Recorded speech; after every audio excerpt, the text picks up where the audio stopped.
अभी हमने हाल ही में देखा आप एक टीवी चैनल में इंटरव्यू दे रहे थे और और उस इंटरव्यू में एक पाकिस्तानी भी मौजूद था और उसने जो है आपने सिडनी पर शायद जो है वो चर्चा की मेरे जानकारी के मुताबिक और उस दौरान जो है वो पिस्टल निकाल लेता है। क्या है पूरा मामला वो आपसे थोड़ा समझना चाहेंगे? बिस्मिल्लाहिर्रहमानिर्रहीम रब्बिशरहली सदरी व यस्सिरली अमरी वहलुल उक़दतम मिन लिसानी यफ़क़हू क़ौली।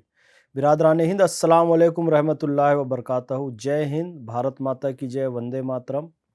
आदरणीय पल्लवी जी, आपको प्रणाम करता हूँ, नमस्कार करता हूँ। आपने मुझे अपने इस लोकप्रिय पॉडकास्ट में बुलाया, मुझे इस लायक समझा।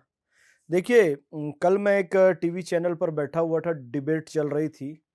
तो भाई हमने फैक्ट रखा। फैक्ट ये था कि जो बाप बेटे पकड़ाए हैं वो दोनों पाकिस्तानी मूल के हैं। हमने कहा भाई पाकिस्तान में हाफिज सईद भी मिलता है, एबटाबाद में पाकिस्तान के उसामा बिन लादेन भी मिलता है, और दाऊद इब्राहिम भी वहीं रहता है, और कसाब भी वहीं का आता है, और पहलगाम के आतंकी भी वहीं से आते हैं, और सिडनी के आतंकी भी वहीं से आते हैं। तो उसने कहा कि हम पाकिस्तानी आतंकवादी नहीं है, पिस्टल निकाल के कहा हुँ। कि हम पाकिस्तानी आतंकवादी नहीं है। मतलब गाली बक के कह रहे हैं कि गाली बकना नहीं। मना है। हुँ। हमने भी फिर जूता निकाला उसको। वो भारतीय सेना के बारे में अपमानजनक शब्द कहने लगा, तो हमने भी फिर जूता निकाल के उसको बताया। सामने होता तो 4 जूता मार भी देता मैं। उनकी इतनी औकात नहीं है कि वो गन चला सके। वो दूर से बैठकर ही ये हरकत कर सकते। वो लाहौर या कराची में बैठा हुआ था। भाई इस चीज को आप स्वीकार लो कि आतंकवादी आपके देश में हैं, आतंकवादी पैदा हो रहे हैं, और उस पर काम करो। मैं रायपुर से हूं, छत्तीसगढ़ से। रायपुर में सत्य साई संस्थान है। छोटे बच्चों को एक बीमारी होती है, कुछ बच्चों में जन्मजात हृदय में उनके छेद होता है। ये आपके चैनल पे एक जानकारी भी दे दूं मैं। उन बच्चों के इलाज में बहुत बड़ा खर्च आता है ऑपरेशन का। रायपुर में जो सत्य साई संस्थान है, जो सत्य साई बाबा है पुट्टपर्थी के, उनके नाम पर, वहां उन बच्चों का निःशुल्क इलाज होता है। वहां पर कैश काउंटर नहीं है, हार्ट के शेप का वो हॉस्पिटल है। पाकिस्तान से लोग इलाज कराने वहां आते हैं। अरे निठल्ले, निकम्मो, जाहिलों, पाकिस्तानियों, एक अस्पताल बना लो यार तुम लोग। तुम्हारे छोटे छोटे बच्चों का इलाज कराने के लिए तुमको भारत आना पड़ता है।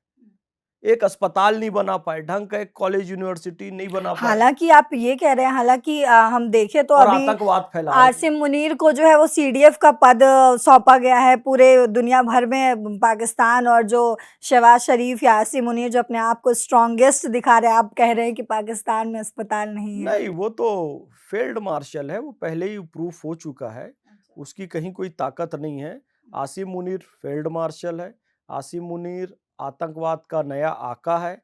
आसिम मुनीर पाकिस्तान की बर्बादी का नया नाम है, क्योंकि यहया खां आया, अयूब खां आया, ज़ियाउल हक आया, परवेज़ मुशर्रफ आया, आसिम मुनीर आया। ये सब तानाशाह हैं जिन्होंने अपने समय के प्रधानमंत्री को मारकर या फांसी चढ़ाकर या गोली मारकर, और इमरान खान के साथ तो बड़ा बुरा दुष्कृत्य कर दिया है इन लोगों ने।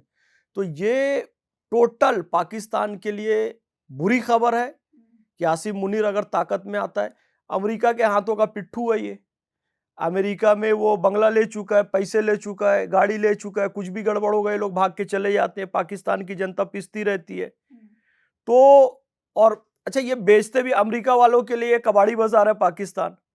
वो पैटर्न टैंक बना के भेजे कि भाई दुनिया में कोई इसको नहीं मार सकता, कोई नहीं उड़ा सकता। पाकिस्तान को अपना कचरा माल टिका टिका दिए। हवलदार अब्दुल हमीद ने रॉकेट लॉन्चर लेकर सारे पैटर्न टैंक उड़ा दिए। फिर पाकिस्तान को F-16 बेच दिया इन लोगों ने, अमेरिका वालों ने। कहे बहुत बढ़िया है ये MiG-21, वो हमारा जो फाइटर पायलट वहां पर लेकर गए अभिनंदन जी, उन्होंने उसको खत्म कर दिया, घुस के मारा। तो ये सब पाकिस्तान को कबाड़ी बाजार अमेरिका समझता है। चूंकि एक आध कबाड़ी भी चाहिए होता है, इसलिए अमेरिका उसको बुला लेता है, क्योंकि सदके खैरात फितरे का भी खाना खिलाना होता है। तो कभी कभी वो भीख का खाना भी आसिम मुनीर को अमेरिका खिला देता है। तो इनकी कोई औकात नहीं है वर्ल्ड वाइड में।